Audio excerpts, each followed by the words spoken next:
जय हिंद। नमस्कार साथियों, आप सभी का अपने YouTube channel DK fire safety academy में हार्दिक स्वागत है। तो साथियों, आज हम बात करेंगे जो नई वैकेंसी निकल कर आ रही है, वो निकल कर आ रही है भारतीय नौसेना से। इसकी चर्चा करेंगे। तो इसके अंदर कितनी क्या योग्यता रखी गई है, इस फॉर्म के अंदर कौन कौन अप्लाई कर सकता है, वह कौन सा कैंडिडेट इसके अंदर अप्लाई कर सकता है, और जो भाई इसके अंदर इसकी जो सैलरी रहने वाली है आगे जा कर के, वो सैलरी कितनी क्या रहेगी, कौन कौन सी पोस्ट के लिए ये भर्ती आई है, इसके अंदर डॉक्यूमेंट्स क्या लगने वाले हैं, ये फॉर्म है जो ऑफलाइन है या ऑनलाइन माध्यम से है, फ़ीस कितनी लगने वाली है, इन सभी के बारे में विस्तार से चर्चा करेंगे। तो सबसे पहले अगर आप चैनल पर नए हैं तो चैनल को कर दीजिए सब्सक्राइब, बेल आइकन दबा दीजिए, क्योंकि साथियों आपको इस चैनल के ऊपर इसी प्रकार की फायर से रिलेटेड जितनी भी गवर्नमेंट सेक्टर हुआ या प्राइवेट सेक्टर हुआ, जितनी वैकेंसियाँ आती है यहाँ पर आपको तुरंत अपडेट मिल जाती है साथियों। तो देख लीजिए साथियों, अब चर्चा कर लेते हैं कि इंडियन नेवी के अंदर जो भर्ती निकली हुई है फायरमैन की, इसके बारे में चर्चा कर लेते हैं साथियों। तो सबसे पहले देख लीजिए साथियों, इसके अंदर भाई अपन बात कर लेते हैं फायर इंजन ड्राइवर के बारे में। तो फायर इंजन ड्राइवर के बारे में इसके अंदर जो सैलरी वगैरह दे रखी है, वो दे रखी है 21,700 से 69,100 रुपये यहाँ पर सैलरी यहाँ पर दे रखी है। लेवल 3 के अंदर ये भर्ती आएगी, जो फायर इंजन ड्राइवर की है ये भर्ती यहाँ पर आएगी, ये इसके अंदर दे रखा है। और जो भाई ये पूरी नौसेना कमान, ये जितने भी कमान दे रखी हैं भाई, कहाँ कहाँ पर ड्यूटी है भाई, तैनात कहाँ कहाँ पर है, इनके अंदर जितनी भी ये जो भाई वैकेंसी रिक्त पद हैं वो यहाँ पर दे रखे हैं साथियों।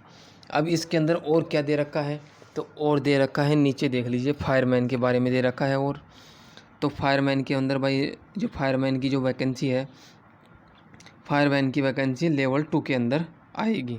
ये यहाँ पर देख लीजिए साथियों, आप लेवल 2 के अंदर वैकेंसी आएगी। और प्लस में इसके अंदर जो सैलरी रहने वाली है, वो सैलरी रहने वाली है 19,900 से 63,200 यहाँ पर सैलरी रहने वाली है साथियों। इसी प्रकार भाई कौन कौन सी कमान है भाई, और जितने भी इसके अंदर रिक्त पद हैं, पोस्ट आई हुई हैं, वो यहाँ पर आप पोस्ट भी देख सकते हो। अब नेक्स्ट देख लीजिए साथियों, नेक्स्ट क्या दे रखा है, नेक्स्ट दे रखा है इसके अंदर कि भाई जो पदों की संख्या है, भाई रिक्त जो पदों की संख्या है वह घटाई भी जा सकती है और बढ़ाई भी जा सकती है। तो आप टेंशन मत लीजिए, यहाँ पर घटाई कम से कम ही जाती है, लगभग हर वैकेंसी के अंदर बढ़ाई ही जाती है, जो पद हैं वो बढ़ाए जाते हैं। जैसे लद्दाख वाली 41 FAD की आई थी, मैंने आपको बताया था कि इसके अंदर पद बढ़ाए जा सकते हैं, तो आप इसके अंदर फॉर्म अप्लाई कीजिए। तो उसके अंदर देख लीजिए साथियों, जो फायरमैन की जो पद हैं वो बढ़ाए गए थे, तो आप इसके अंदर भी यही दे रखा है, तो इसके अंदर भी बढ़ाए जा सकते हैं साथियों। तो आप इसका भी फॉर्म लगा सकते हो। इसके अंदर आगे क्या दे रखा है,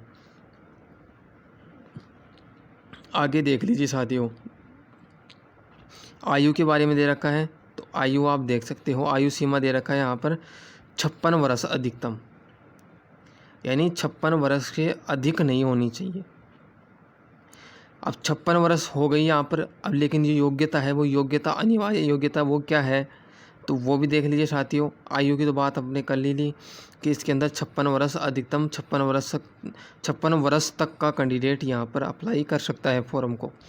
नेक्स्ट देख लीजिए साथियों, जो फायर इंजन ड्राइवर है, इसके लिए जो योग्यता रखी गई है, जो अनिवार्य है योग्यता, वो क्या क्या है यहाँ पर देख लीजिए साथियों। आप फायर इंजन ड्राइवर हैं, इसके लिए क्या क्या योग्यता है, तो वो भी आप देख सकते हो साथियों, क्या क्या है इसके अंदर दे रखा है। एक मिनट रुक जाइए साथियों, आप ये देख लीजिए। इसके अंदर बोल रखा है कि एक तो आपके पास 10वीं या 10वीं के समकक्ष कोई भी डिग्री होनी चाहिए, प्लस में आपके पास और क्या बोल रखा है यहाँ पर, एक आपके पास हैवी लाइसेंस होना चाहिए, ड्राइविंग लाइसेंस होना चाहिए हैवी, वो भी कितने साल पुराना, 3 साल पुराने, यानी कि आपको 3 साल का एक्सपीरियंस अनुभव भी होना चाहिए। और भाई कुछ कठिनाई जो परिस्थिति होती है, कठिन परिस्थिति होती हैं, उसके अंदर काम करने की क्षमता होनी चाहिए कैंडिडेट के अंदर, ये इसके अंदर बोल रखा है।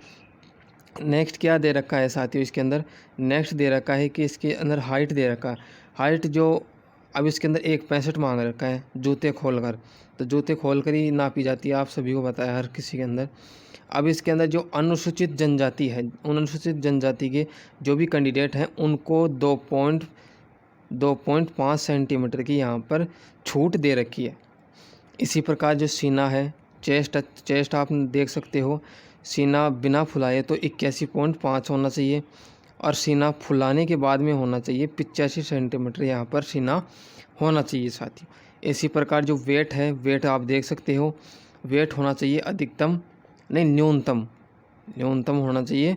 न्यूनतम कितना होना चाहिए? 50 किलो होना चाहिए। अब कुछ साथी पूछेंगे कि सर हमारा तो ज़्यादा वेट हो गया, तो हमें कितना कम से कम भाई अधिकतम कितना वेट होना चाहिए? तो साथियों वो आप हाइट के अनुसार गूगल के ऊपर जाकर देख सकते हो कि कितनी हाइट के ऊपर कितना आपका वेट मांगा जाता है। ये हो गई इसके बाद। अब देख लीजिए साथियों, नेक्स्ट क्या दे रखा है? नेक्स्ट दे रखा है इसके अंदर फायरमैन लिफ्ट वगैरह। तो फायरमैन लिफ्ट वगैरह दे रखा है, वो भी देख लीजिए आप। इसके अंदर बोल रखा है कि फायरमैन लिफ्ट आपको करनी है 63 किलो के व्यक्ति को या वज़न को उठाकर भागना है। यानी कि यहाँ पर अधिकतम जो व्यक्ति होते हैं, आदमी होता है, वो ही देते हैं, वज़न तो कम से कम ही देते हैं। तो आप यहाँ पर, और यहाँ पर लिखा हुआ भी है कि एक व्यक्ति को भागना है, यानी कि इसके अंदर व्यक्ति को भागना है। लेकिन जो साथियों अधिकतम लगभग क्या तो डम्मी देते हैं, डम्मी नहीं देते तो आदमी देते हैं। लेकिन आपको प्रैक्टिस दोनों की करनी है, वज़न की भी करनी है प्लस में आपको आदमी की भी करनी है। तो यहाँ पर देख लीजिए कितना वज़न बोल रखा है, 63.5 किलो बोल रखा है। 96 सेकंड के भीतर 183 मीटर आपको दूरी तय करनी है। नेक्स्ट है कि नेक्स्ट दोनों पैरों की सहायता लेकर, नहीं दोनों पैरों से खड़े होकर आपको लंबी कूद करनी है इसके अंदर। यानी कि ये घुमा कर बोल रखा है, तो आप ये मान लीजिए इसके अंदर बोल रखा है कि आपको लॉन्ग जंप करनी है। लॉन्ग जंप कितनी करनी है? 2.7 मीटर आपको लॉन्ग जंप करनी है। यानी कि यहाँ पर खाई वगैरह दे रखा है, पता नहीं क्या क्या दे रखा है, तो आपको यही करनी है, लॉन्ग जंप करनी है। लॉन्ग जंप दे रखा है यहाँ पर। नेक्स्ट क्या दे रखा है कि दोनों हाथों की और पैरों की सहायता लेकर के आपको 3 मीटर रस्सा चढ़ना है। 3 मीटर का लगभग आप 10 फीट मान सकते हो, 10 फीट के आसपास आपको चढ़ना है। और नेक्स्ट देख लीजिए साथियों, नेक्स्ट क्या दे रखा है यहाँ पर भाई, जो भी उपकरण होते हैं फायर के अंदर, जो भी उपकरण होते हैं उनके बारे में आपको कुछ नॉलेज भी होना चाहिए।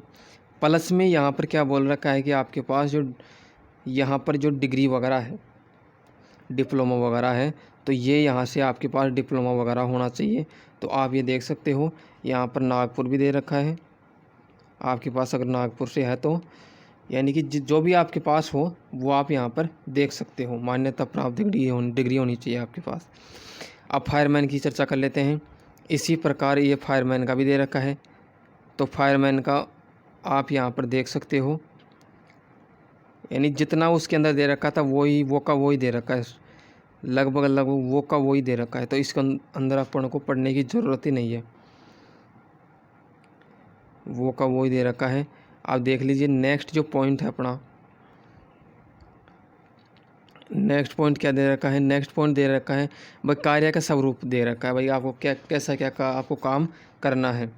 तो ये आप सभी को पता है भाई कैसे क्या करना है, वो तो नौकरी लगने के बाद में अपनी वैसे ही जहाज से स्टेशन के ऊपर होता है वैसे ही करते हैं अपन, सभी लोग ऐसे ही करते हैं, तो इसके अंदर कोई दोहरा ये है नहीं। नेक्स्ट देख लीजिए साथियों, चयन की प्रक्रिया। नेक्स्ट इम्पोर्टेंट बात होती है कि चयन की प्रक्रिया, आपकी जो चयन किया जाएगा वो कैसे किया जाएगा। तो यहाँ पर पहले तो आपका ये देख लीजिए साथियों, पहले तो ये यहाँ पर आपका शारीरिक जो परीक्षण होगा, मतलब यानी आपका फिजिकल होगा।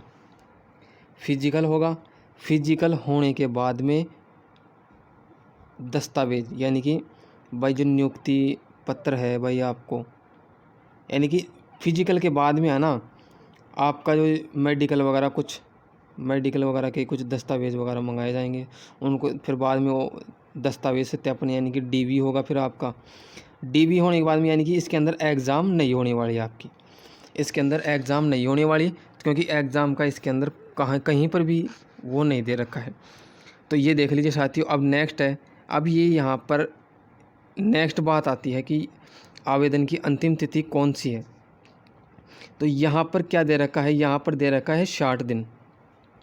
60 दिन दे रखा है। रोज़गार समाचार प्रकाशन की तिथि से 60 दिन के बाद तक आप इसको भर सकते हो।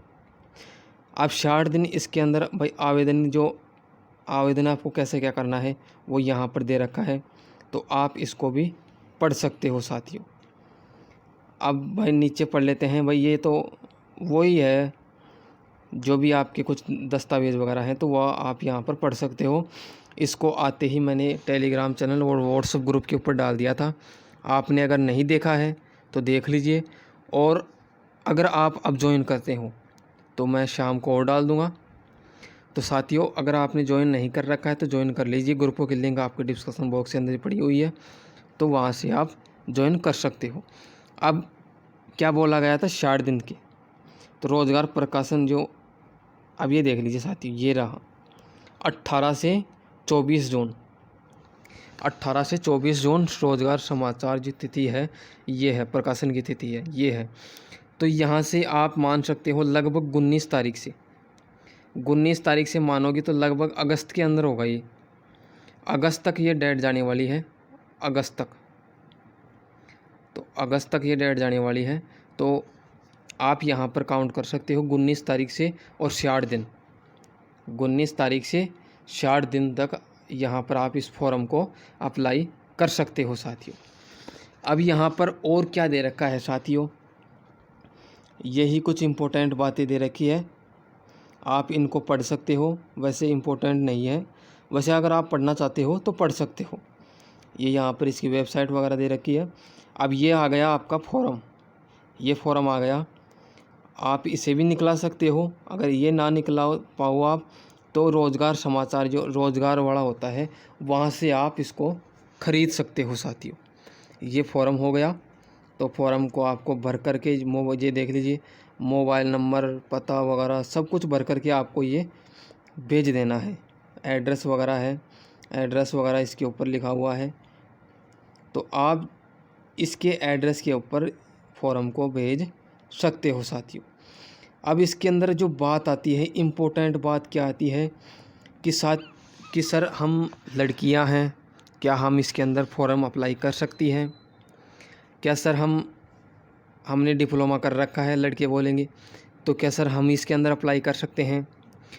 तो साथियों मैं आपको बता दूं, इसके अंदर वही लोग अप्लाई कर सकते हैं जो एक्स सर्विसमैन हैं, यानी कि जो सेवार्थ जो कैंडिडेट हैं, जो यानी कि जो पहले सेवा दे चुके हैं सेना के अंदर, वही कैंडिडेट इसके अंदर अप्लाई कर सकते हैं।